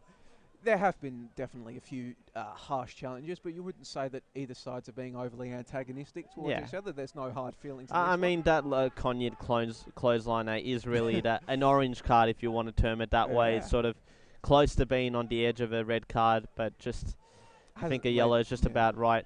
Hasn't led to any further flashpoints between the two sides. We haven't seen an all-in or anything like that. So that is Wilkes trying to move the ball forward. Well, Bulleen will turn the ball over, but no chance to break. St Albans quickly converge. They've come out strongly in this second half, have they, St Albans? I can't remember any really... Well, there's nothing really you'd have to say incisive from Bulleen in this one. As St Albans again will get a ball in on the right here to Lau, who'll collect it and with his back to goal will play the ball in. It's come out at the back post here. Shot comes in from Monek, but it's gone over the goal kick. It was really a cross-come shot in the end, as the St Albans fans again spring to life. They're preparing a substitution, St Albans, so maybe they can get something from the bench, which they haven't been able to get from their starting 11. Perhaps introduction, we can't quite make out who it is at this stage. Perhaps chance for Hodor to get something going, the NT prospect. Chant taking his time with it, much to the chagrin of the fans. Eventually it comes in long. McLennan, however, falls over, trying to collect. And that substitution will be made. And it is Hodor coming on for Lau. So Lau, who had that half chance about 10 minutes or so ago. Quiet evening for the striker, formerly of Sunshine George Cross. Struggled to really just get anything going against this, as it looks as though, has Omoboy moved into the central striking position? Looks like he has, although he's on the flank now. Bustling back inside, McLennan applying the pressure. 1-2 works for St Albans, and then Omoboy's gone down under a challenge from Lutmer. St Albans fans screaming for it, but the referee, Adam Babkar, has wave play away. Omoboy just exchanging a few tense words with Lutmer in the aftermath, and they're just jaw-jacking and still going. Eventually, I hope the assistant referees were watching that one, because Omoboy certainly tilted his head towards Lutmer, who was provoking him. It's never wise to react. Looking at the replay there, it was a rather theatrical fall to the turf by Omoboy after playing a 1-2 with Kundari. Cognet on the ball, plays it back to Santilli. St Albans with a chance to switch play and get something going.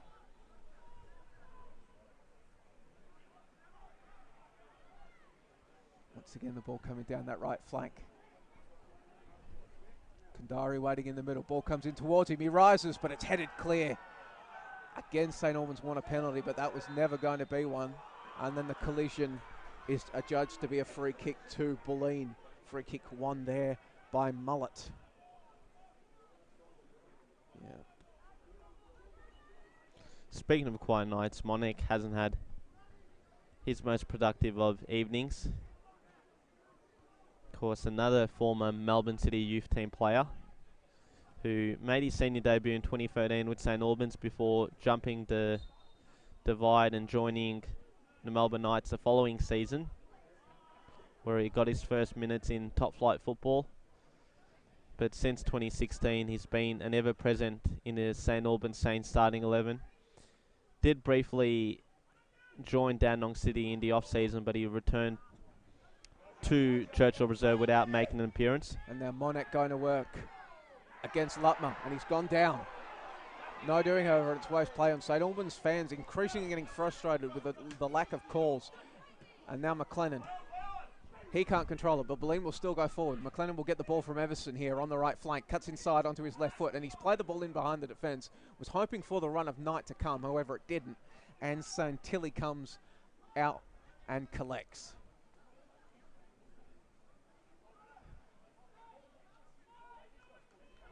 St Albans will once again reload and try to get play moving. There's a number of times where they've felt as though they've deserved something from the referee and it hasn't come. As he outplayed the ball forward looking for Kandari. Can't collect, however, and now Lutmer. Play it to Everson. Everson tries to flick it on to Sawan. However, not on the same page, and it will be played back now. Long diagonal pass in the direction of Monek, and Lutmer will just pick it out. And I'm not sure why Chance is trying to control it with his thigh when it was headed back, but he's enjoyed doing that throughout this game. Chant playing silly buggers as players come in. You definitely don't want to go viral with the cameras on tonight. I did see somebody just put up a NPL bloopers video on YouTube. Perhaps that would have gotten an early start on making the sequel with if Chant had let that go through.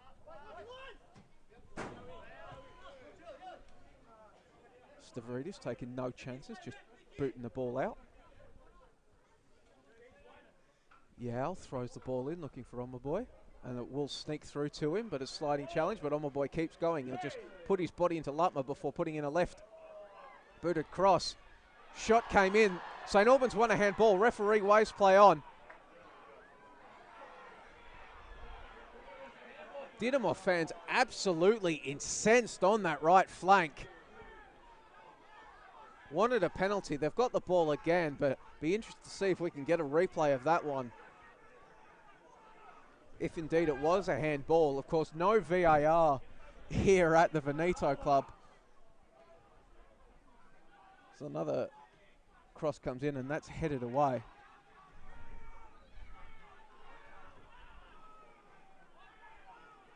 Here we go. We're going to replay up Omaboy with the strong...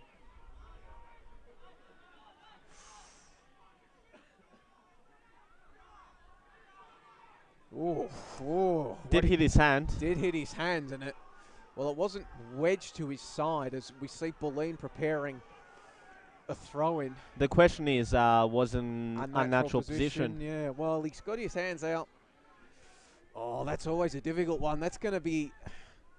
As we see Bulleen preparing to bring on Slaven Vranešević, who has got history against St Albans, scored a brace against them in the 2016 NPL 2 grand final. Will be Everson departing to make way for the former Kingston and Springvale White Eagles man. Vrasenovic has 2 goals on the NPL Victoria regular season.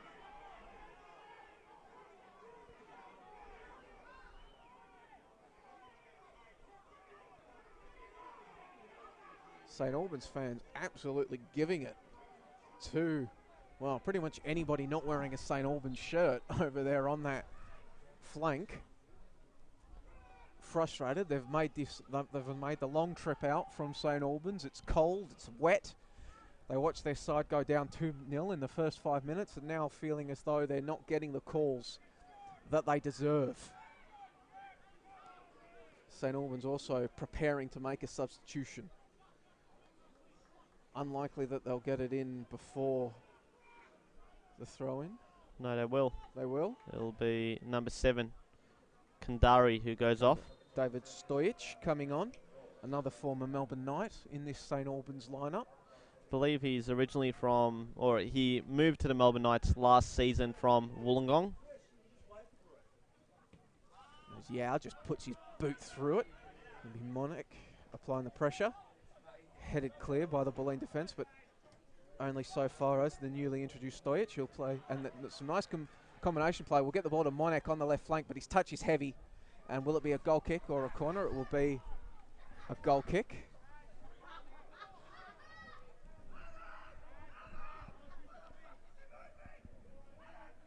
As Santilli is absolutely incensed in the St Albans goal. Well, he's not in the St Albans goal anymore, nor is he in the penalty area. He's come marching out about halfway up towards the halfway line, absolutely screaming at his outfielders. Mostly been a passive observer in this half has Robert Santilli, 2018 NPL2 West goalkeeper of the year. Now he gets a touch. He'll just play the ball out to Cognet. Then Wilkes will play the ball forward on my boy.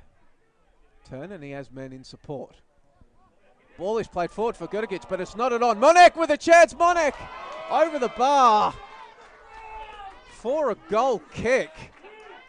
In the end, the Chant not even having to make a save to me. If you are Monek, you have to put that shot on target. Put it in a corner. Just put it somewhere other than where he put it. At the very least, and that's St Albans' best opportunity of the contest. And when you're looking for a way back into this tie, you really need to take those chances. And I think Monek might have just panicked there.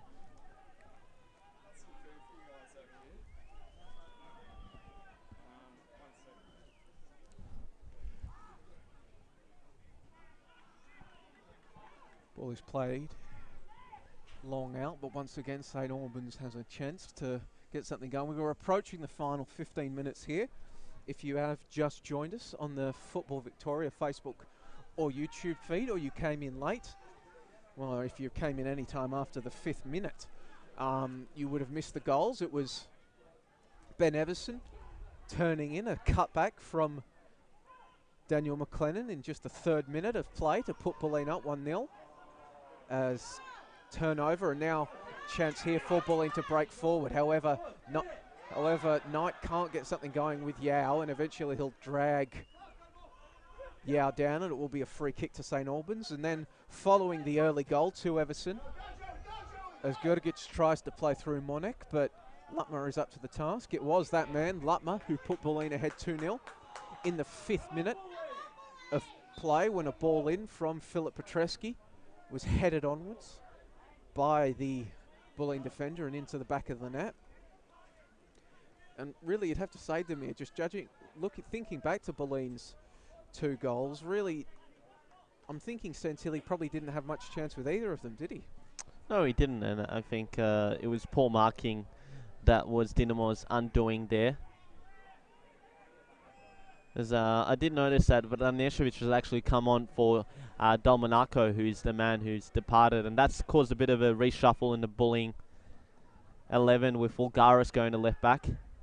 Desperately trying to defend this lead, Bulleen. As we said, it would be Bulleen's first ever appearance on the national stage as the ball is played in over the top. Knight has a chance to have a shot. Challenge comes in.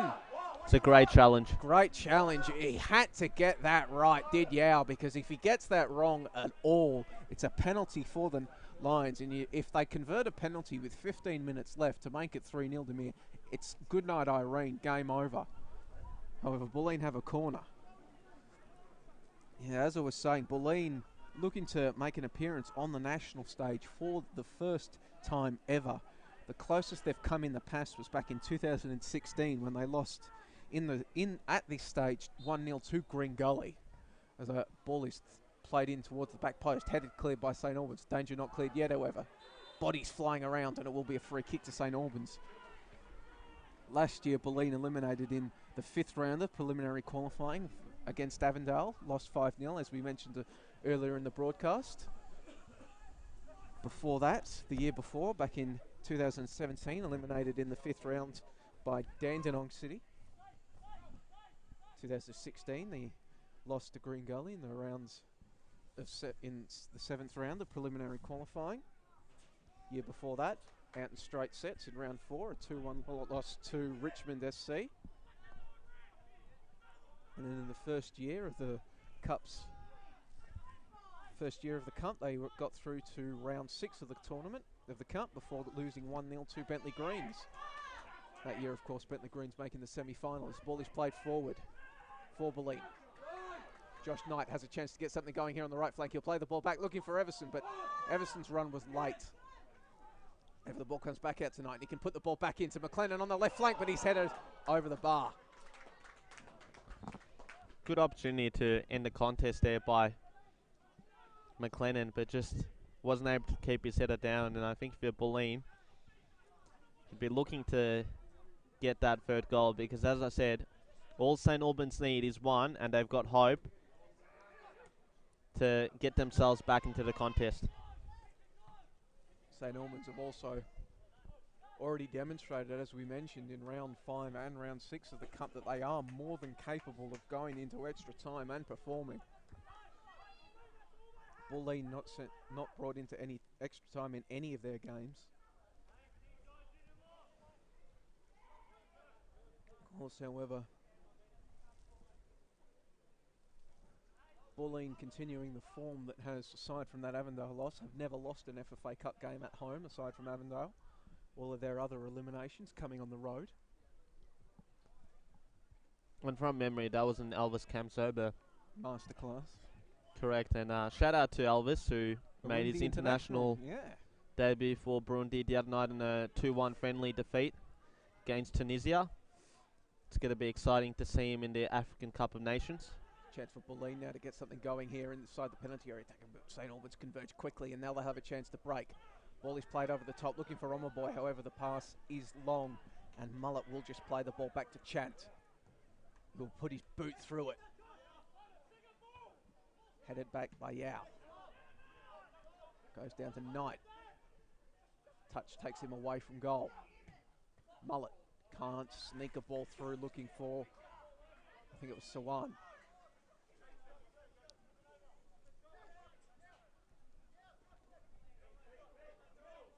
Lutmer forced to just play the ball into looking for McLennan in the middle of the park. Knight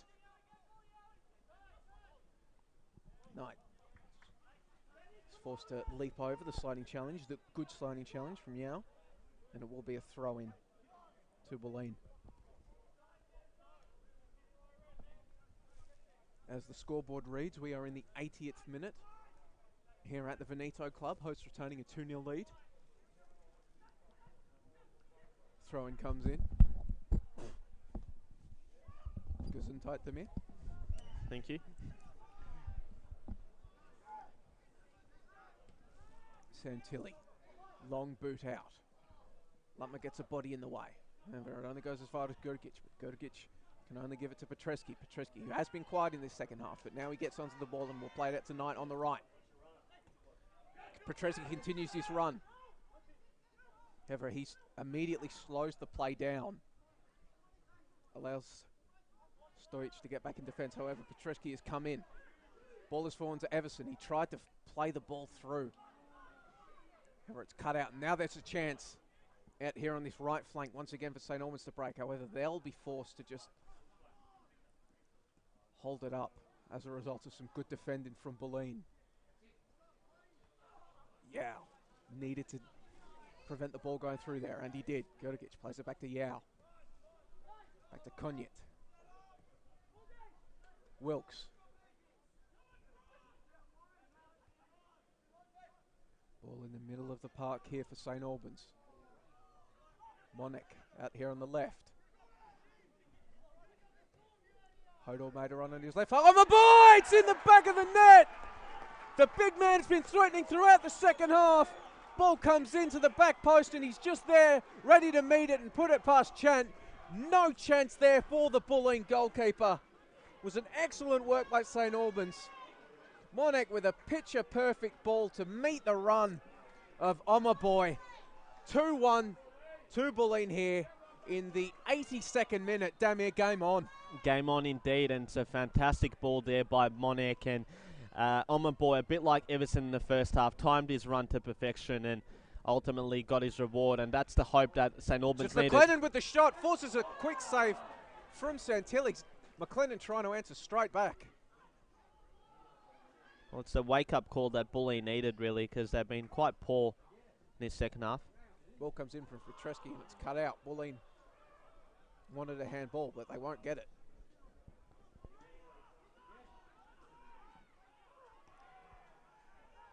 Ball is moving around quick and fast now, both sides.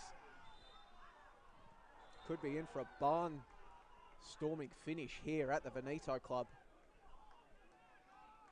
If you're at home watching us on Facebook and YouTube, just jump onto Messenger, jump onto your phones and tell your mates to tune in, because we should have an absolutely frantic final few minutes here, as it's McLennan who is still down.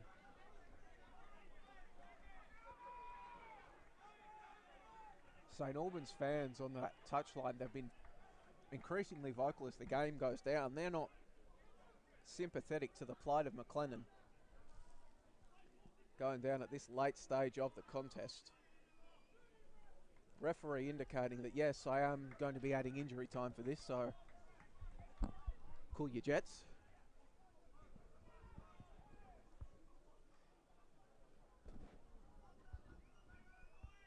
Bulleen still with one substitution up their sleeve. Looks like they might have to unit, as McLennan could barely get up and meander off by himself, was carried off. Everson standing over the ball, not allowing Santilli to get rid of it until referee waves him away. Santilli with both arms in the air, like he just doesn't care. Obviously instructing his side to go long.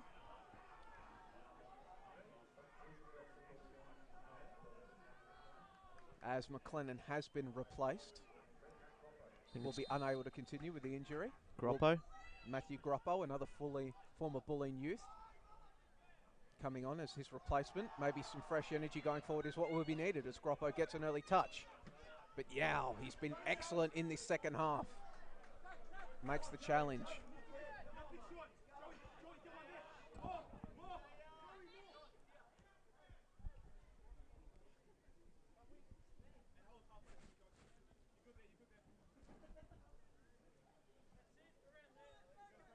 We are in the 85th minute according to the scoreboard here at the Veneto Club.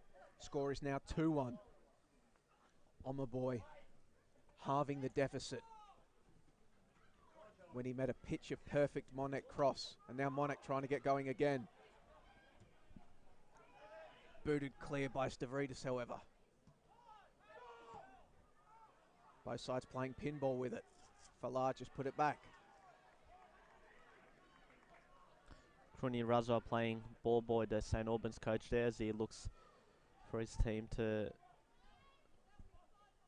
quickly throw this one in.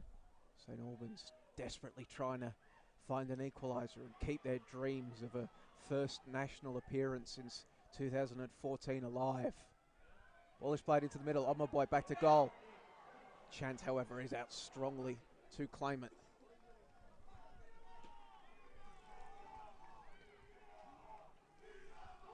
The loud chants roll out. The chants of Dinamo have been excellent tonight. Have the Dinamo fans braving the cold and the rain to recreate that hill from Churchill Reserve as the ball is played forward long. Everson can't control it, however.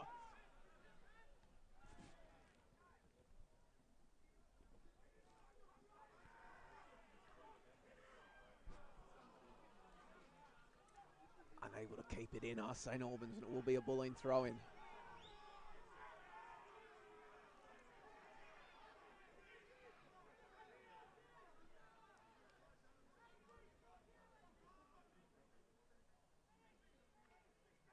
Everson converged on by 3 defenders, but he's done well to get the ball out, but the subsequent pass is poor, and it will just roll slowly. No, kept in.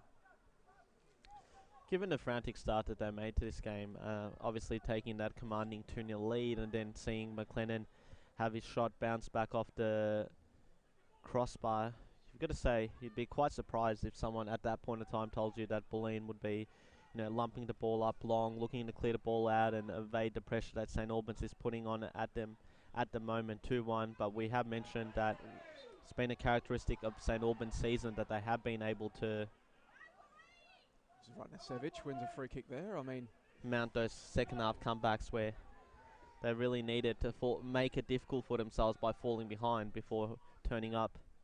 It's really the Lions hanging on by the skin of their teeth here. Long ball just booted forward. Nodded onwards by Everson, but it's easily collected by Santilli. On it, just plays the ball forward to Wilkes.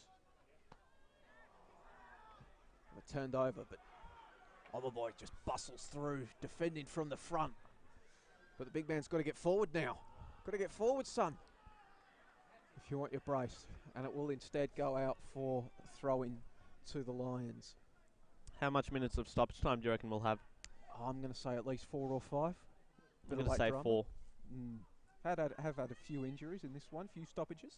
For those of you watching from home, we are ticking just into the 88th minute here now. The clock reads 88:00 now. So we do understand there's a bit of a delay on the scoreboard that you're seeing. But Bulleen coming through once again. Ball is played to Groppo out on the right flank. Looking against Yao. What will he do? Cut back onto his left foot and has a shot, but Cognac gets his body in the way. And it will be a corner for Bulleen. Santilli not going to let Bulleen waste any time, leaping the barrier behind his goals to go and collect the ball himself. And then Stojic just walking over to give the Bulleen man a little encouragement to get the ball in quickly. Bulleen are only a few minutes away from the round of 32.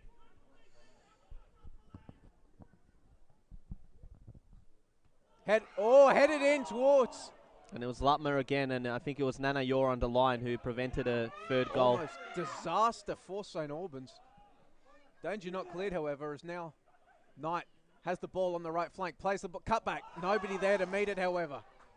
2 let-offs for St Albans. Missed everyone there. Did all the hard work, Josh Knight. I think maybe some question marks at his teammates as well, whether they could have timed their runs a bit better into the area. Definite let off there for St Albans, who'd be looking to make the most of that reprieve. As we saw, it was played into the area, an absolute bullet header by Lutmer. If Yao had not been there, that would have been a rolled gold third for the Lions.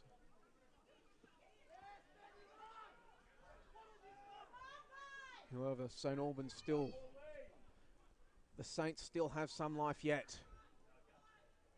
As they look to march up this field, oh my boy. Cuts back inside, he's got such a big body, he's not going to be bullied off it, but his long shot is wide of the target. We're on 90 minutes, and you were right, Joey, it's 5 minutes of added time. So will we have some late drama here at the Veneto Club?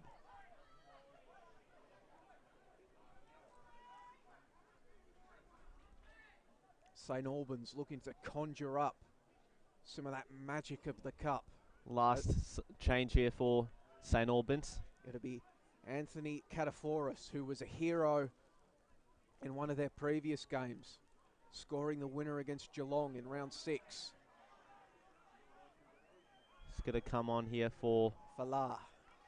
Bit of confusion there because I think Omaboy's number initially went up and he was halfway towards the bench before they realised their mistake. Would have been a bit weird to take off not only the goal scorer but an attacker. Yeah, who's looked dangerous as this half has go on, as he was running over the bench. Not you, fella. It's that fella. 4 minutes to go. I apologise for that awful joke. Got the pun there, Joey.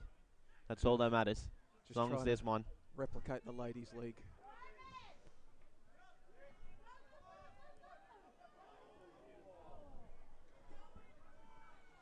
Chance for St Albans again. Look at them, they're just hurling bodies forward. That ball is played forward in the direction of Stojic. However, he's unable to collect.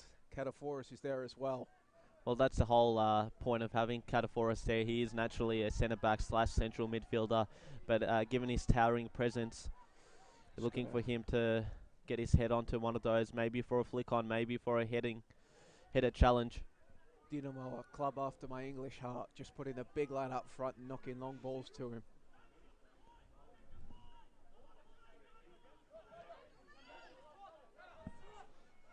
Cognet has room to run, which he does so.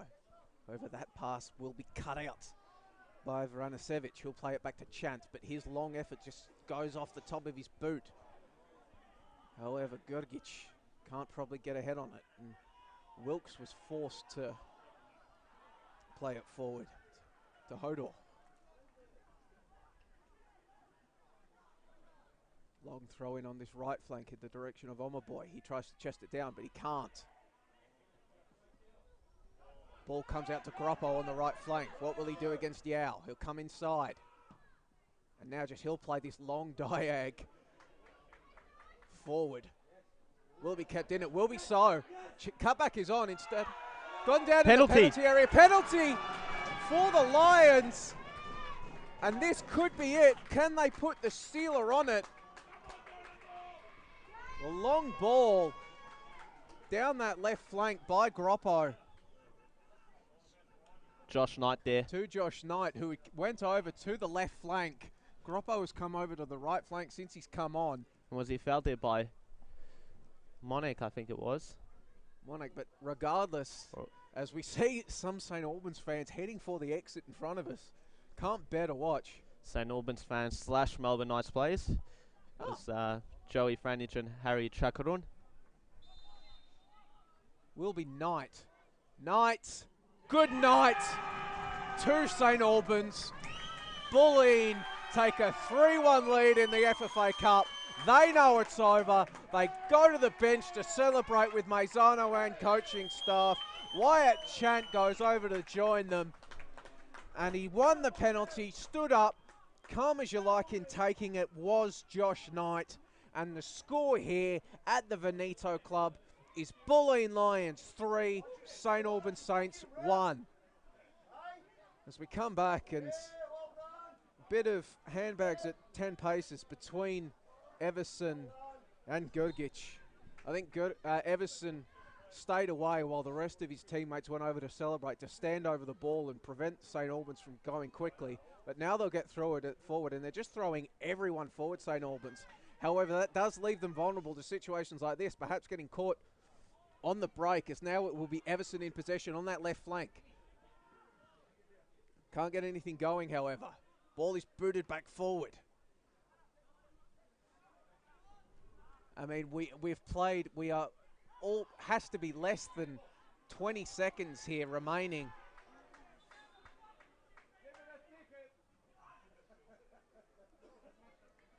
Now, Bulleen will just milk this free kick for all it's worth, and you'd have to think, Demir, the second they take it, it will be full time.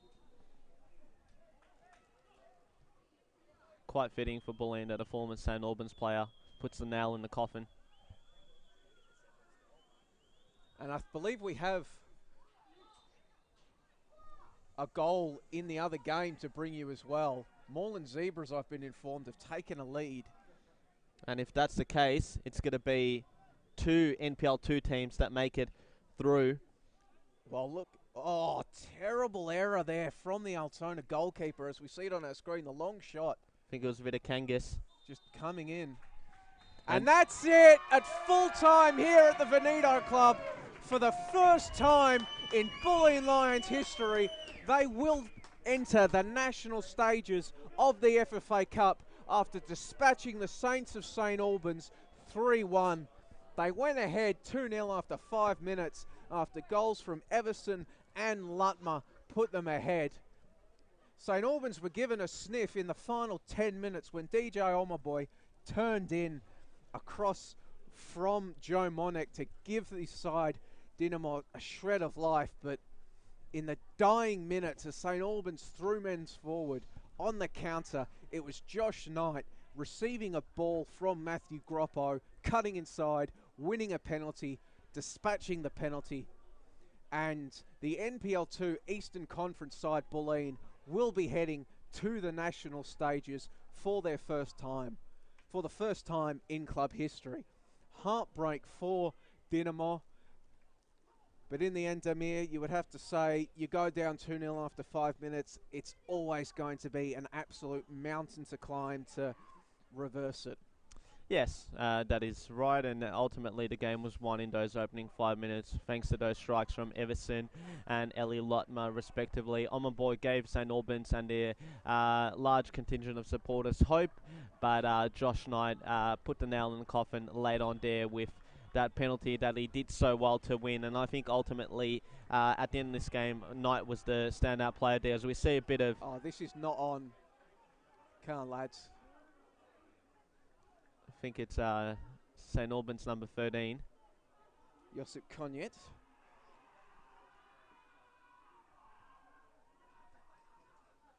Not sure what happened there. Maybe much ado about nothing really, but ultimately it's Bulleen Lions who become the first team, St Albans and South Springvale, to make it into the national round of 32 from outside Victoria's top tier.